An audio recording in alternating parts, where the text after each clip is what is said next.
Thank you, Nchindi. I will take you to the next two ratio analysis, starting with the acid test or quick ratio.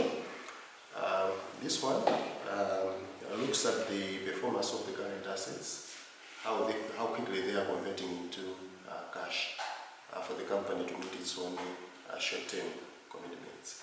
So when we analyzed for TNM, we noted that the current ratio figures, they are mainly below the expected amount, which is 1, which indicates if it is above 1, it indicates good performance. When it is below 1, it indicates bad performance in that regard.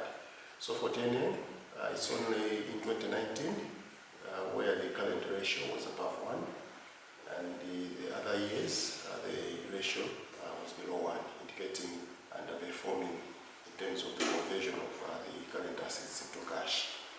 However, we also did an industry analysis where we looked at their competitor, Airtel, where we also see a similar trend, where during the period that we are using for analysis, their competitor also underperformed in converting its current assets into cash. So we assumed that maybe the products that these two companies are offering, they are not liquid enough. We looked at the products for TNM, which comprised of prepay, recharge vouchers, handsets and data equipment, as well as SIM cards. So we assume that these products, they are not liquid in the market. That's why both the companies in the industries, they are underperforming in terms of their acid test ratio. The next measure is the working capital ratio, which we are looking at the accounts receivable days. Mainly it's not a ratio, but we're just looking at the number of days that it takes for the company to collect its credit payments from its debtors. So for TNM, we have assessed that the days, they keep on increasing from 2017 up to 2021, which is indicating that there is a lack of efficiency in the way how they collect their payments from their debtors. This, in comparison to the performance of their competitor, is much better, where it is decreasing, showing that the number of days they are collecting their debts from their debtors, they are shortening, which is indicating good performance from Airtel. So we are looking at the system that TNM is using to be somehow inefficient in enhancing the collection of its credit payments from their debtors.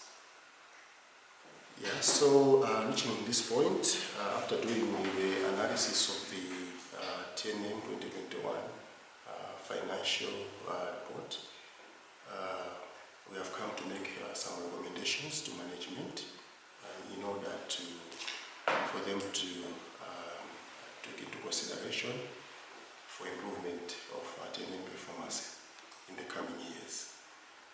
So the first recommendation is that we recommend that the TNM should look at ways of sustaining profitability by looking at expanding their market reach and also cost management.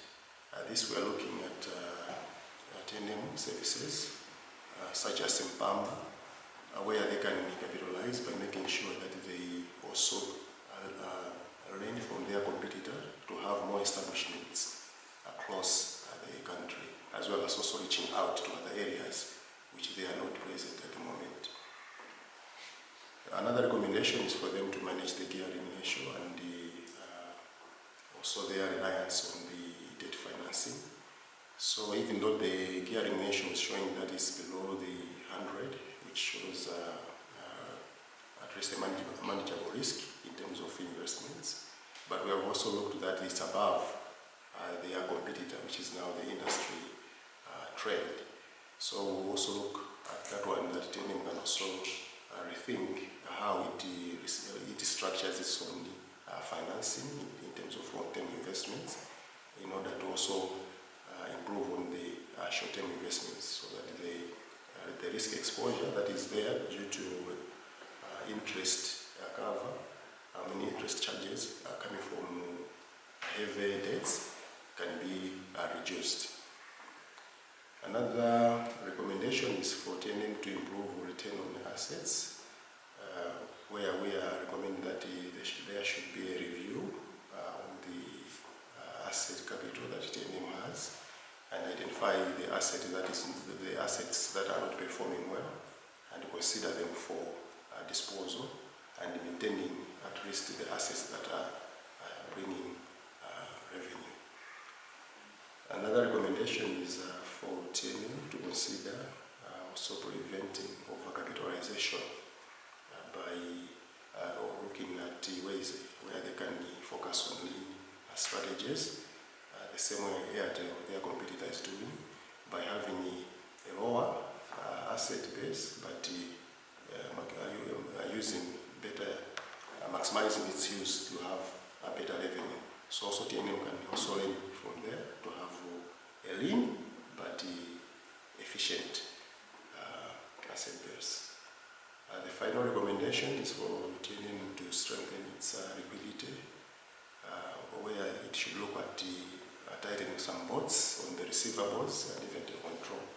As we have seen, that TNM days for collecting the payments from their debtors, the number of days are increasing, and we are looking at that they are losing out, because the more it takes for them to get the monies, the more they suffer in the short term to meet the immediate requirements or the immediate commitments. So we're looking at TNM to look in the receivable days and find ways to enhance their system of collecting trade receivables. Reaching this point, this is the end of our presentation. Thank you. Thank you so much, President, for the presentation. Would you clarify why you've looked at 2021 as your base period and also the period prior in your presentations? Thank you. Thank you for that question. Indeed, we chose to do our analysis on the year ending 2021. You see that this year there were a lot of interesting dynamics, such as the COVID-19. So we also wanted to see how that will impact on the performance of TNM. Thank you.